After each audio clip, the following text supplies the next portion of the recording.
देश में कोरोना महामारी न फैले उसको लिए सतर्कता बरतना हमने चालू कर दिया है। जिस तरह से चीन में कोरोना महामारी की भयानकता हम देख रहे हैं, उसको देखते हुए चीन, जापान, दक्षिण कोरिया, हांगकांग, बैंकॉक सभी से आने वाली फ्लाइट पर हम एविएशन मिनिस्ट्री के साथ बातचीत करके तुरंत ही एयर सुविधा पोर्टल का इम्प्लीमेंटेशन करके सभी पैसेंजर को आरटीपीसीआर कंपलसरी करेंगे, उसका ट्रेसिंग करना चालू कर देंगे और इंडिया में आने के बाद किसी को बुखार मालूम पड़े या तो टेस्ट पॉजिटिव पाया जाए तो तुरंत ही हम उसको क्वारंटाइन करने के लिए भी आदेश जारी करने जा रहे हैं, ताकि देश को कोविड महामारी के सामने हम बचा सके।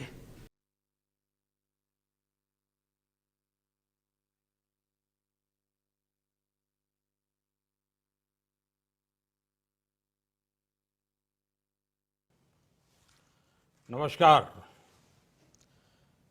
मेरे प्यारे देशवासियों, मैं आज एक बार फिर कोरोना वैश्विक महामारी पर बात करने के लिए आपके बीच आया हूं। 22 मार्च को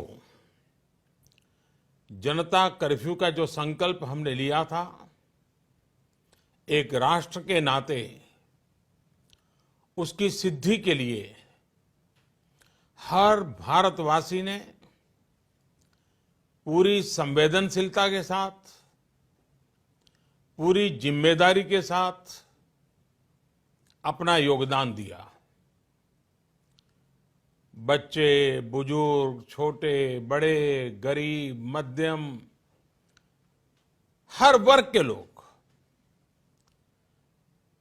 हर कोई परीक्षा की इस घड़ी में साथ आया। जनता कर्फ्यू को हर भारतवासी ने सफल बनाया। एक दिन के जनता कर्फ्यू से भारत ने दिखा दिया कि जब देश पर संकट आता है, जब मानवता पर संकट आता है, तो किस प्रकार से हम सभी भारतीय मिलकर के एकजुट होकर उसका मुकाबला करते हैं। आप सभी जनता कर्फ्यू के लिए, उसकी सफलता के लिए प्रशंसा के पात्र हैं। साथियों,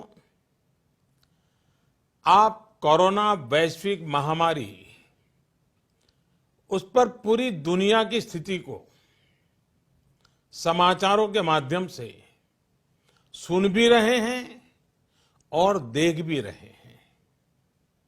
आप ये भी देख रहे हैं कि दुनिया के समर्थ से समर्थ देशों को भी कैसे इस महामारी ने बिल्कुल बेबस कर दिया है। ऐसा नहीं है कि ये देश प्रयास नहीं कर रहे हैं या उनके पास संसाधनों की कमी है, लेकिन कोरोना वायरस इतनी तेजी से फैल रहा है कि तमाम तैयारियां और प्रयासों के बावजूद इन देशों में चुनौती बढ़ती ही जा रही है। इन सभी देशों के 2 महीनों के अध्ययन से जो निष्कर्ष निकल रहा है, और एक्सपर्ट्स भी यही कह रहे हैं कि इस वैश्विक महामारी कोरोना से प्रभावी मुकाबले के लिए एकमात्र विकल्प है सोशल डिस्टेंसिंग। सोशल डिस्टेंसिंग यानी एक दूसरे से दूर रहना, अपने घरों में ही बंद रहना। कोरोना से बचने का इसके अलावा कोई तरीका नहीं है, कोई रास्ता नहीं है। कोरोना को फैलने से रोकना है तो उसके संक्रमण की जो साइकिल है, उस साइकिल को तोड़ना ही होगा। कुछ लोग इस गलतफहमी में है कि सोशल डिस्टेंसिंग केवल मरीज के लिए, बीमार लोगों के लिए आवश्यक है। ये सोचना सही नहीं। सोशल डिस्टेंसिंग हर नागरिक के लिए है, हर परिवार के लिए है, परिवार के हर सदस्य के लिए है, प्रधानमंत्री के लिए भी है। कुछ लोगों की लापरवाही, कुछ लोगों की गलत सोच आपको, आपके बच्चों को, आपके माता पिता को, आपके परिवार को, आपके दोस्तों को और आगे चल करके पूरे देश को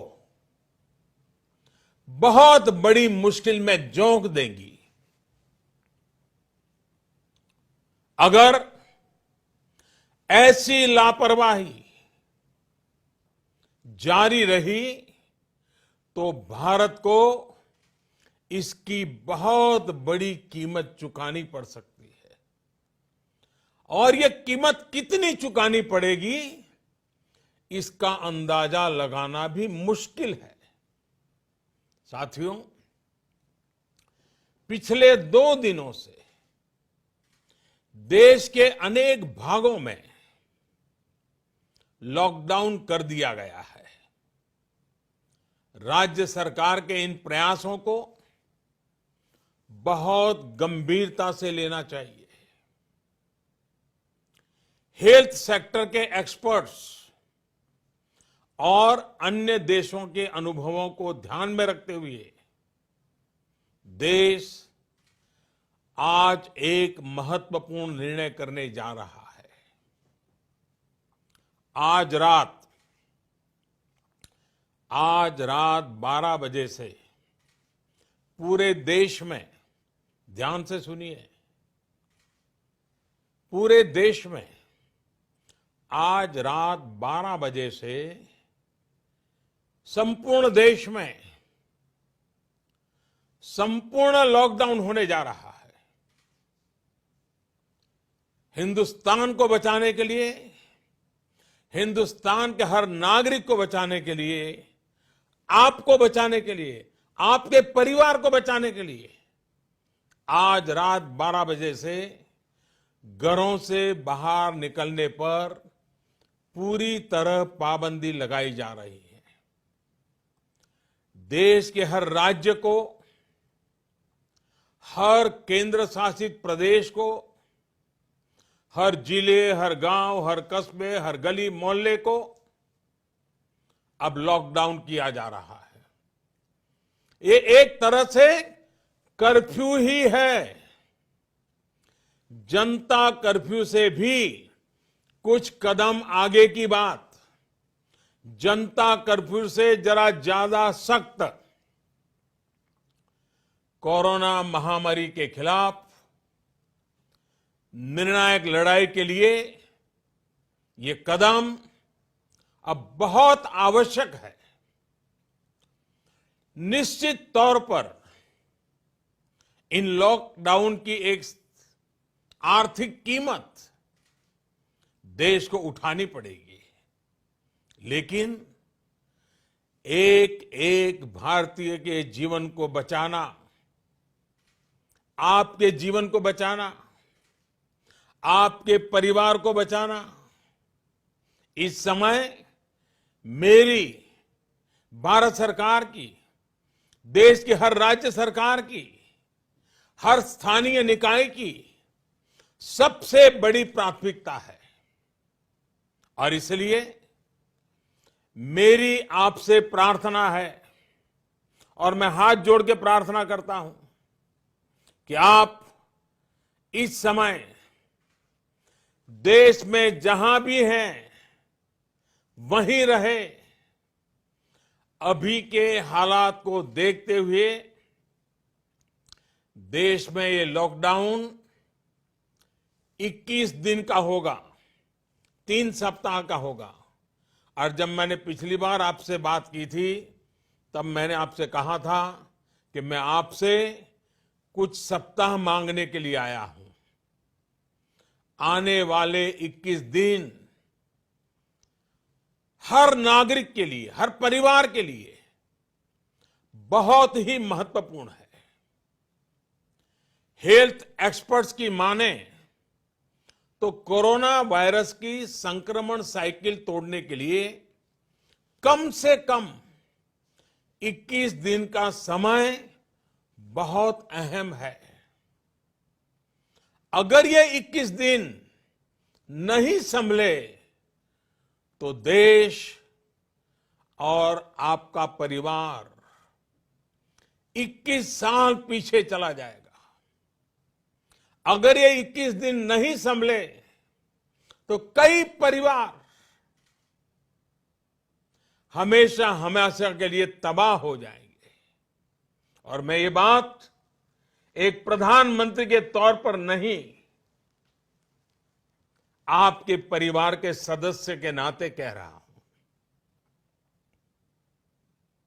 इसलिए बाहर निकलना क्या होता है ये इन 21 दिनों के लिए भूल जाइए।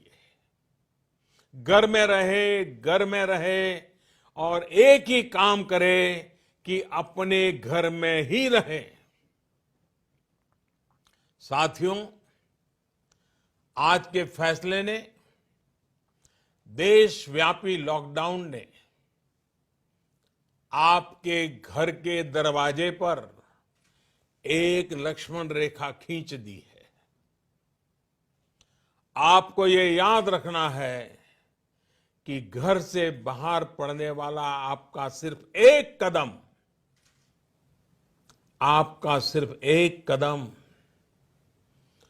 कोरोना जैसी गंभीर महामारी को आपके घर में ले आ सकता है। आपको ये याद रखना है कि कई बार कोरोना से संक्रमित व्यक्ति शुरुआत में बिल्कुल स्वस्थ लगता है। वो संक्रमित है इसका पता ही नहीं चलता। और इसलिए एहतियात बरतिए, अपने घरों में रहिए। वैसे जो लोग घर में हैं वो सोशल मीडिया पर नए नए तरीकों से, बहुत इनोवेटिव तरीके से इस बात को बता रहे हैं। एक बैनर जो मुझे भी पसंद आया, मैं आपको भी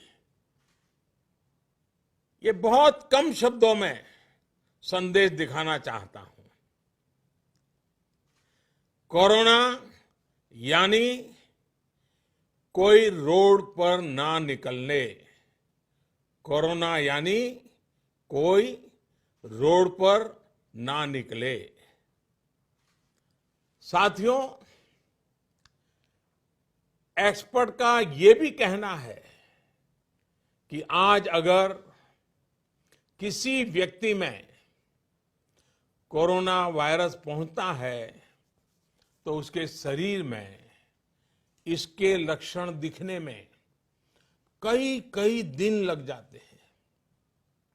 इस दौरान वो जाने अनजाने हर उस व्यक्ति को संक्रमित कर देता है जो उसके संपर्क में आता है। वर्ल्ड हेल्थ ऑर्गेनाइजेशन की रिपोर्ट बताती है कि इस महामारी से संक्रमित एक व्यक्ति, सुनिए, एक व्यक्ति सिर्फ हफ्ते 10 दिन में सैकड़ों लोगों तक इस बीमारी को पहुंचा सकता है। यानी ये आग की तरह तेजी से फैलता है। वर्ल्ड हेल्थ ऑर्गेनाइजेशन का ही एक और आंकड़ा बहुत महत्वपूर्ण है। साथियों, दुनिया में कोरोना वायरस से संक्रमित व्यक्तियों की संख्या को पहले 1 लाख तक पहुंचने में 67 डेज 67 दिन लग गए थे। यानी 1 लाख तक पहुंचने में 67 दिन। उसके बाद सिर्फ 11 दिन में ही 1 लाख नए लोग संक्रमित हो गए, यानी 2 लाख हो गए। सोचिए, पहले 1 लाख लोग संक्रमित होने में 67 दिन लगे और फिर इसे 2 लाख लोगों तक पहुंचने में सिर्फ 11 दिन लगे। ये और भी भयावह है कि 2 लाख संक्रमित लोगों से 3 लाख लोगों तक ये बीमारी पहुंचने में सिर्फ 4 दिन लगे। आप अंदाजा लगा सकते हैं कि कोरोना वायरस कितनी तेजी से फैलता है, और जब ये फैलना शुरू करता है तो इसे रोकना बहुत मुश्किल होता है। साथियों, यही वजह है कि चीन, America, France, Germany, Spain, Italy, Iran जैसे अनेक देशों में जब कोरोना वायरस ने फैलना शुरू किया तो हालात बेकाबू हो गए।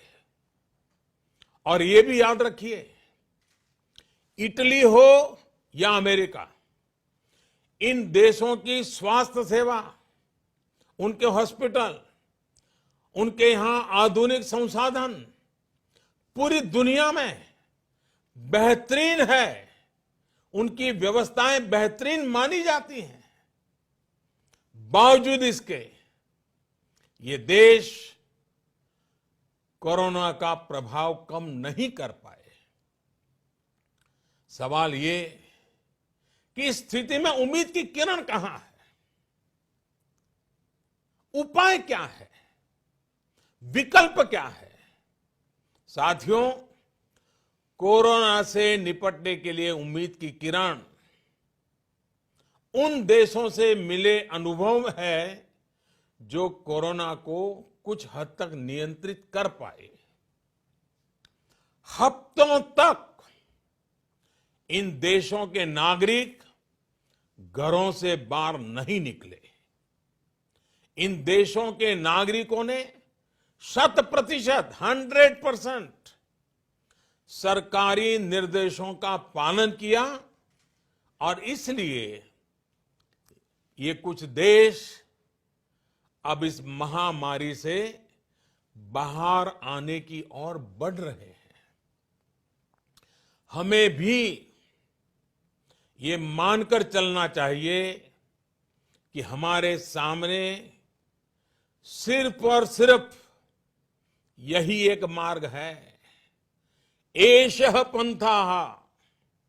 हमें घर से बाहर नहीं निकलना है, चाहे जो हो जाए घर में ही रहना है। सोशल डिस्टेंसिंग प्रधानमंत्री से लेकर के गांव के छोटे से नागरिक तक सबके लिए कोरोना से तभी बचा जा सकता है जब घर की लक्ष्मण रेखा न लांघी जाए। हमें इस महामारी के वायरस का संक्रमण रोकना है, इसके फैलने की चेन को तोड़ना है। साथियों, भारत आज उस स्टेज पर है जहां हमारे आज के एक्शन तय करेंगे कि इस बड़ी आपदा के प्रभाव को हम कितना कम कर सकते हैं। ये समय हमारे संकल्प को बार बार मजबूत करने का है। ये समय कदम कदम पर संयम बरतने का है। आपको याद रखना है, जान है तो जहान है। साथियों, ये धैर्य और अनुशासन की घड़ी है। जब तक देश में लॉकडाउन की स्थिति है, हमें अपना संकल्प निभाना है, अपना वचन निभाना है। मेरी आपसे हाथ जोड़ करके प्रार्थना है कि घरों में रहते हुए आप उन लोगों के बारे में सोचिए, उनके लिए मंगल कामना करिए जो अपना कर्तव्य निभाने के लिए खुद को खतरे में डालकर काम कर रहे हैं। उन डॉक्टर्स, उन नर्सेस, पैरामेडिकल स्टाफ, पैथोलॉजिस्ट, उनके बारे में सोचिए जो इस महामारी से एक एक जीवन को बचाने के लिए दिन रात अस्पताल में काम कर रहे हैं। अस्पताल प्रशासन के लोग, एम्बुलेंस चलाने वाले ड्राइवर, वार्ड बॉयज, उन सफाई कर्मचारियों के बारे में सोचिए जो इन कठिन परिस्थितियों में दूसरों की सेवा कर रहे हैं। आप उन लोगों के लिए प्रार्थना करिए जो आपकी सोसाइटी, आपके मोहल्लों, आपकी सड़कों, सार्वजनिक स्थानों को सैनिटाइज करने के काम में जुटे हैं, जिसमें और जिसके कारण इस वायरस का नामो निशान न रहे। आपको सही जानकारी देने के लिए 24 घंटे काम कर रहे मीडिया के लोगों के बारे में भी सोचिए जो संक्रमण का खतरा उठाकर सड़कों पर, अस्पतालों में है। आप अपने आसपास के पुलिस कर्मियों के बारे में सोचिए जो अपने घर परिवार की चिंता किए बिना आपको बचाने के लिए, आपके परिवार को बचाने के लिए दिन रात ड्यूटी कर रहे हैं और कई बार कुछ लोगों के गुस्ताखी के भी शिकार हो जाते हैं, गुस्सा भी झेल रहे हैं। साथियों, कोरोना वैश्विक महामारी से बनी स्थितियों के बीच केंद्र और देश भर की राज्य सरकारें तेजी से काम कर रही है। रोजमर्रा की जिंदगी में लोगों को असुविधा ना हो, इसके लिए निरंतर कोशिश कर रही है। सभी आवश्यक वस्तुओं की सप्लाई बनी रहे, इसके लिए सभी उपाय किए गए हैं और आगे भी किए जाएंगे। निश्चित तौर पर संकट की ये घड़ी गरीबों के लिए भी बहुत मुश्किल वक्त लेकर आई है। केंद्र सरकार, राज्य सरकारों के साथ समाज के अन्य संगठन, सिविल सोसाइटी के लोग गरीबों को मुसीबत कम हो, इसके लिए निरंतर जुटे हुए हैं। गरीबों की मदद के लिए अनेकों लोग साथ आ रहे हैं। साथियों, जीवन जीने के लिए जो जरूरी है, उसके लिए सारे प्रयासों के साथ ही जीवन बचाने के लिए जो जरूरी है उसे सर्वोच्च प्राथमिकता देनी ही पड़ेगी। इस वैश्विक महामारी से मुकाबला करने के लिए देश की स्वास्थ्य सुविधाओं को तैयार करने का काम केंद्र सरकार लगातार कर रही है। विश्व स्वास्थ्य संगठन, भारत के बड़े चिकित्सा और अनुसंधान संस्थानों तथा स्वास्थ्य विशेषज्ञों की सलाह और सुझाव पर कार्य करते हुए सरकार ने निरंतर फैसले भी लिए हैं। अब कोरोना के मरीजों के इलाज के लिए देश के हेल्थ इंफ्रास्ट्रक्चर को और मजबूत बनाने के लिए केंद्र सरकार ने आज 15,000 करोड़ रुपए का प्रावधान किया है। इससे कोरोना से जुड़ी testing facilities, personal protective equipments, isolation beds, ICU beds, ventilators और अन्य जरूरी साधनों की संख्या तेजी से बढ़ाई जाएगी। साथ ही मेडिकल और पैरामेडिकल मैन पावर की ट्रेनिंग का काम भी किया जाएगा। मैंने राज्य सरकारों से अनुरोध किया है कि इस समय सभी राज्यों की पहली प्राथमिकता सिर्फ और सिर्फ स्वास्थ्य सेवाएं ही होनी चाहिए, हेल्थ केयर ही प्राथमिकता होनी चाहिए। मुझे संतोष है कि देश का प्राइवेट सेक्टर भी पूरी तरह से कंधा मिलाकर संकट और संक्रमण की इस घड़ी में देशवासियों के साथ खड़ा है। प्राइवेट लैब्स, प्राइवेट अस्पताल सभी इस चुनौतीपूर्ण दौर में सरकार के साथ काम करने के लिए आगे आ रहे हैं। लेकिन साथियों, ये भी ध्यान रखिए कि ऐसे समय में जाने अनजाने कई बार अफवाहें भी बहुत जोर पकड़ती है और अफवाहों की ट्रैवल करने की ताकत भी बहुत होती है। मेरा आपसे आग्रह है कि किसी भी तरह की अफवाह और अंधविश्वास से बचें। आपके द्वारा केंद्र सरकार, राज्य सरकार और मेडिकल फ्रेटर्निटी द्वारा दिए गए निर्देश और सुझावों का पालन करना बहुत जरूरी है। मेरी आपसे प्रार्थना है कि इस बीमारी के लक्षणों के दौरान बिना डॉक्टरों की सलाह के कोई भी दवा न लें। किसी भी तरह का खिलवाड़ आपके जीवन को और खतरे में डाल सकता है।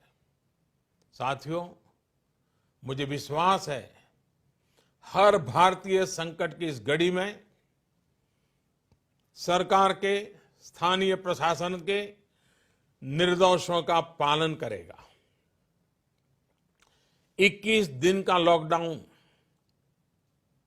लंबा समय है, लेकिन आपके जीवन की रक्षा के लिए, आपके परिवार की रक्षा के लिए उतना ही महत्वपूर्ण है। हमारे पास यही एक महत्वपूर्ण रास्ता है। मुझे विश्वास है हर हिंदुस्तानी इस संकट का न सिर्फ सफलता से मुकाबला करेगा, बल्कि इस मुश्किल घड़ी से विजयी होकर निकलेगा। आप अपना ध्यान रखिए, अपनों का ध्यान रखिए और आत्मविश्वास के साथ कानून नियमों का पालन करते हुए, पूरी तरह संयम बरतते हुए विजय का संकल्प करके हम सब इन बंधनों को स्वीकार करें। आप सबका बहुत बहुत धन्यवाद।